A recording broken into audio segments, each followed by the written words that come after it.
बिस्मिल्लाहिर्रहमानिर्रहीम अस्सलामु अलैकुम वरहमतुल्लाहि वबरकातुहू।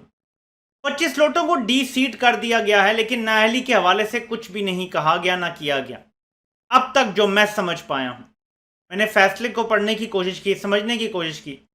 जितनी मेरी समझ है, कोई भी ना अहल नहीं हुआ, सिर्फ अपनी सीट से उतार दिए गए हैं। नाअहल होते हैं तो कम अज़ कम 5 साल के लिए नाअहल होंगे, लेकिन नाअहली की अभी तक कोई बात नहीं हुई। जहाँ पे मेरा पहला सवाल है, जो हल्क है उसने वादा किया था कि अगर आप लोग मुनहरिफ होंगे तो आपको नाअहल नहीं होने दिया जाएगा, और अगर ये वादा पूरा ना होता तो दोबारा हल्क के वादे पे कोई भरोसा ना करता। तो ताकत दिखाई जाती है कि हम आपको संभाल सकते हैं इतने पब्लिक प्रेशर के बावजूद। ये तो एक साइड हो गई इसकी। अब समझ लें ज़रा, जो आज फैसला आया है इसमें थोड़ी सी तरमीम की गई है। 70 से 80% ये पहले हो जाना था, ये फैसला सुना देना था अगर सुप्रीम कोर्ट का वो डिसीजन ना आता आर्टिकल 63A पे। फैसले को अगर आप पढ़ें तो आपको लगेगा, शुरू में जो दलाइल देख के और फिर एंड तक भी आप देखें, यानी 80% आप पढ़ते जाएं तो आपको लगेगा कि चीफ इलेक्शन कमिश्नर फैसला ये देंगे कि तहरीक इंसाफ ने आर्टिकल 63A की जो रिक्वायरमेंट्स हैं वो पूरी नहीं की, यानी क्लियर पार्टी का जो डायरेक्टिव होता है वो नहीं इशू किया गया, इस वजह से हम इनको डी सीट नहीं कर रहे। ये इनिशियल फैसला लग रहा था। एंड में फिर कहा गया कि ये बात नहीं मानी जा सकती। अब जो फैसला दिया गया है कि सोशल मीडिया के दौर में, मीडिया के, इलेक्ट्रॉनिक मीडिया के दौर में, और फिर जिस तरह अदालत में भी गए और ये मामला इतना ओपन था और इतनी आपस में यानी कड़वी ओपोजिशन है कि ये दावा नहीं किया जा सकता डिसेंटर्स की तरफ से, जो दूसरी तरफ चले गए, जो लौटे हैं, कि उन्हें पता नहीं था कि उन्होंने किस तरफ वोट देना है, और हुकूमती उम्मीदवार को उन्हें पता नहीं था। ये दावा कबूल नहीं किया जा सकता, ये कह के उनको डी सीट कर दिया गया है। नाअहली का लफ्ज़ इस्तेमाल नहीं किया गया, डी सीट किया गया है। इससे पहले कि मैं आपको सिचुएशन क्या है वो समझाऊं, मैं आपको एक खबर दिखाता हूं। खुदारा सनतकार हुकूमत को कोई हल बताएं, ये वो बंदा कह रहा है आज तकरीब में कारोबारी शख्सियात से, जो शख्स खुद भी बहुत बड़ा सनतकार है। इनके कारोबार में दिन दुगनी रात चुगनी तरक्की होती है। पाकिस्तान नीचे जाता है, इनके कारोबार ऊपर जाते हैं। इनकी औलादें पैदा होती हैं तो फ्लैटों की मालिक होती हैं, मिलों फैक्ट्रियों की मालिक होती हैं। ये दूसरे सनतकारों से पूछ रहा है कि हमें कोई हल बताएं। डॉलर को रोकने का हल उनसे पूछ रहा है, खुद कोई पता नहीं। इसे नंबर 1 एडमिनिस्ट्रेटर कहते थे, उसकी अपनी हालत ये है। मैं आपको सूरत हाल समझाना चाहता हूं, तो ये क्लिप सुनना भी बड़ा ज़रूरी है ताकि आपको समझ आए कि इस टाइम सूरत हाल है क्या। उस लाडली हुकूमत को और उस लाडले को हमारा जो मुक़्तदर इदारा है उसने वो सपोर्ट दी उन 3.5 पौने 4 सालों में कि पाकिस्तान की 75 साल तारीख में ना किसी को मिली, ना आइंदा किसी को मिलेगी। ये मैं आपको बिला खौफ तरदीद कहना चाहता हूं।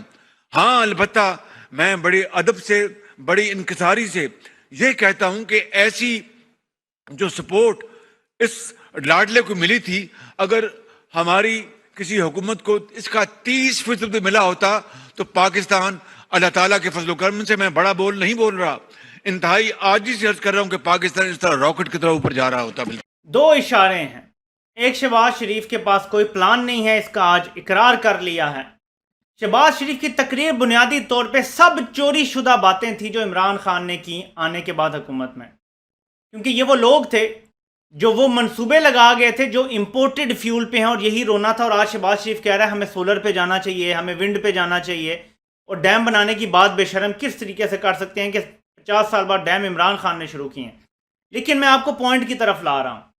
शहबाज शरीफ गारंटी चाहता है हल्क से।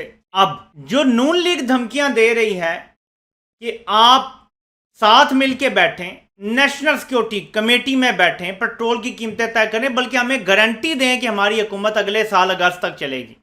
ये गारंटी अपने लिए नहीं मांग रही है, मेरी बात ज़रा समझिए, बड़े पॉइंट की बात है।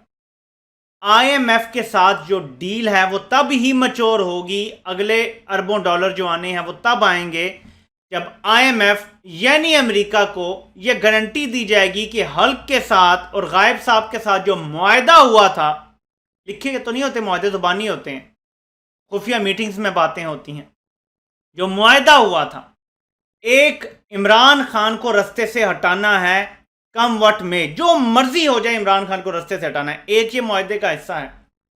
और दूसरा ये कि इस हुकूमत को गारंटी दो कि ये अगस्त 2023 तक कहीं नहीं जा रही, तब पैसे देंगे। बाकी बातें तो बाद में है ना, अड्डे देना वो तो ये रहेंगे तो अड्डे देंगे। इमरान खान वापस आ गया तो अड्डे दे भी दिए तो वो खाली करवाएगा, अब तो इतनी ताकत से वो वापस आएगा। सो ये कुछ शराइत हैं जिसकी वजह से नून लीग धमकियां दे रही है कि हमें खुल के मदद करो। खुल के मदद उनकी नहीं, खुल के मदद ये कि IMF को गारंटी दो, मतलब जो मुआहदे हुए थे। अब कुछ लोग ये भी कह रहे हैं कि कोई सुसर साहब हैं, उनकी जो मुलाकातें नवाज शरीफ से हुई थी उसकी नवाज शरीफ ने रिकॉर्डिंग्स रख ली हैं। अब अगर कोई कोर्स करेक्शन करना भी चाहे, और ये सिर्फ रूमर्स हैं, अभी ये मच्योर नहीं हुई बात, इसलिए मैं आपको कंफर्म नहीं कर रहा। आपको पता है इस प्लेटफॉर्म से मैं वही बात करता हूं जो 100% होती है, लेकिन क्योंकि ये बैदस कयास नहीं है, मुलाकातें होती रही हैं, तो एक सुसर साहब के हवाले से ये कहा जा रहा है कि वो जो मुलाकातें करते रहे हैं या पैगामात इधर उधर हैं, उनकी कुछ रिकॉर्डिंग्स नवाज शरीफ ने कर ली थी, और अब वो उस हवाले से भी ब्लैकमेल कर सकता है कि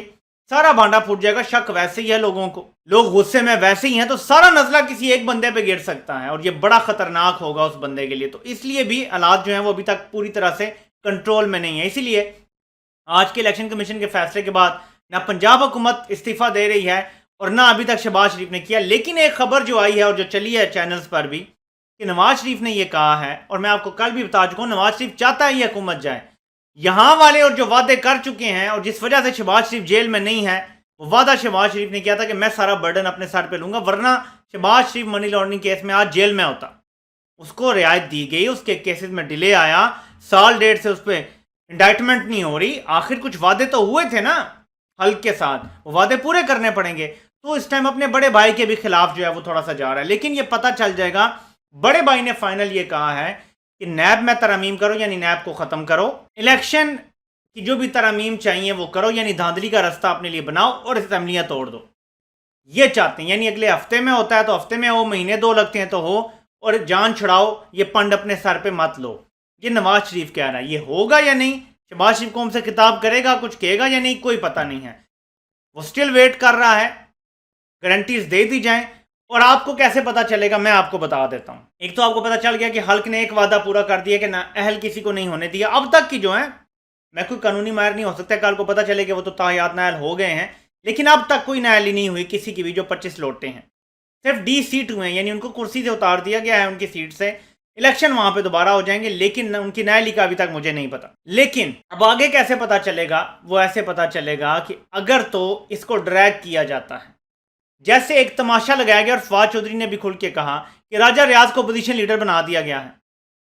15-17 लोगों की एक अपोजिशन जमात वहां बना दी गई है जो लोटे हैं तहरीक इंसाफ के। अगर इनको लगा कि अपनी मर्जी के इलेक्शन कमीशन में तब्दीलियां होंगी, उनके मेंबरान भी लगने हैं, चेयरमैन नैब भी अपनी मर्जी का, और बाकी सारी तकर्रियां केयर टेकर सारा करते हैं, और इमरान खान की बात नहीं सुनी जाती, तो भी आपको समझ आ जाएगा। शहबाज शरीफ हुकूमत अगर IMF से मामला तय करने में कामयाब हो जाती है, तब भी 100% ये होगा कि हल्क ने इनको गारंटी दे दी है। ये 100% होगा।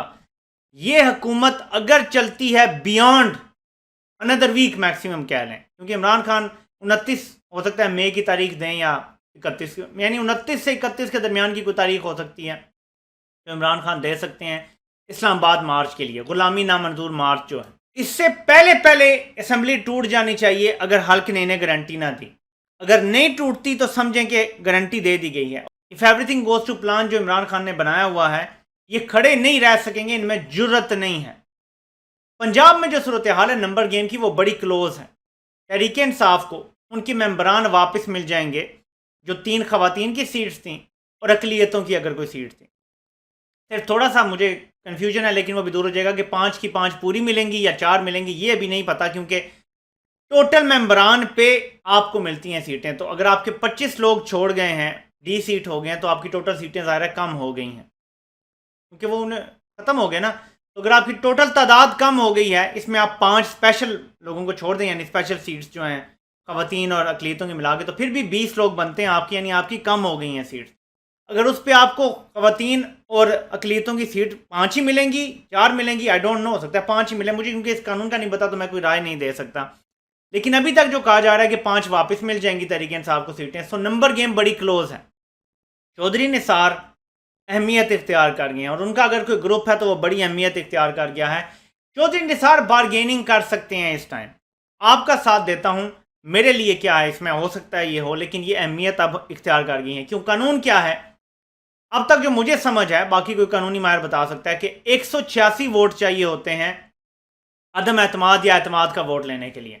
अदम एतमाद से बचने के लिए, या कोई अदम एतमाद लाए तो उन्हें 186 चाहिए, या आपने एतमाद का वोट लेना है तो आपको 186 चाहिए। लेकिन अगर किसी के पास भी 186 वोट ना हो तो फिर दोबारा होगा, और जिसके पास ज्यादा वोट होंगे, यानी हो सकता है कि एक के बाद 170 हो, एक के बाद 171 हो, एक के बाद 173 हो, एक के बाद 174 हो, जिसके बाद भी एक भी वोट ज्यादा होगा उनका वजीर आला बन जाएगा। नून लीग दावा कर रही है कि उनकी बात हो चुकी है तादियों से और सबसे, उनके पास नंबर्स पूरे हैं। तहरीक इंसाफ को ये यकीन है कि उनके नंबर्स पूरे हो जाएंगे, और परवेज इलाही लगे हुए हैं। मेरी राय में तहरीक इंसाफ परवेज इलाही को क्योंकि नॉमिनेट कर चुकी है पंजाब के लिए, और वही लड़ेंगे इलेक्शन अगर हमजा भी मूव होते हैं तो।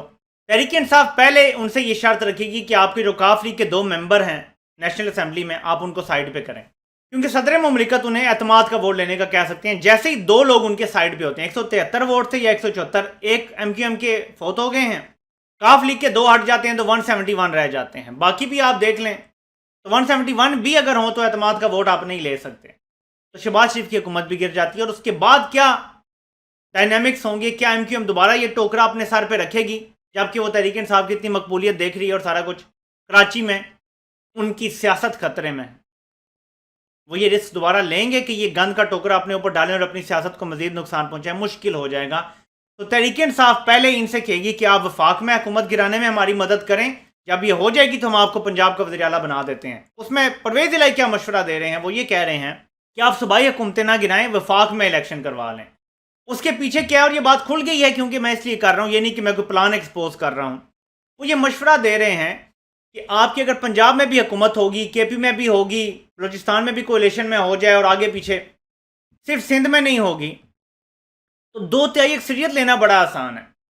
यानी आप रोक सकेंगे धांधली, क्योंकि आप एडमिनिस्ट्रेशन में होंगे। केयर टेकर में तो ये अपने लगवा लेंगे, हल्क साहब अपना काम कर लेंगे, लेकिन अगर आप हुकूमत में हैं तो आपके पास ज़्यादा पावर होगी। पंजाब में भी KP में भी तो 2/3 अक्सरियत लेना आसान होगा, पंजाब में 2/3 अक्सरियत हासिल करना आसान हो जाएगा। और जब आप वफाकी हुकूमत बना लेंगे उसके बाद बेशक आप साल बाद तोड़ दें असम्बली, या पूरा टाइम करके और फिर सूबाई इलेक्शन हो जाए, तब जब सूबाई इलेक्शन होंगे तब भी आपकी वफाक में हुकूमत होगी और बहुत कुछ। अब यानी एक लंबा प्लान दिया जा रहा है परवेज इलाही की तरफ से कि अगर आप ये कर लें तो आपको 2/3 अक्सरियत भी मिल जाएगी वफाक में, आप बड़ी तब्दीलियां भी कर सकेंगे, और बाकी सूबाई हुकूमतें भी आपके कंट्रोल में रहेंगी। ये है असल प्लान जो परवेज इलाही ने सामने दिया है। लेकिन तहरीक इंसाफ इस प्लान को शायद एक्सेप्ट नहीं करेगी, और इसीलिए परवेज इलाही ने जब ये बयान दिया था तो उसके 5 मिनट के अंदर उनका रिबटल आ गया था, तरदीद आ गई थी कि नहीं नहीं, जो इमरान खान कहेंगे मैं वही करूंगा।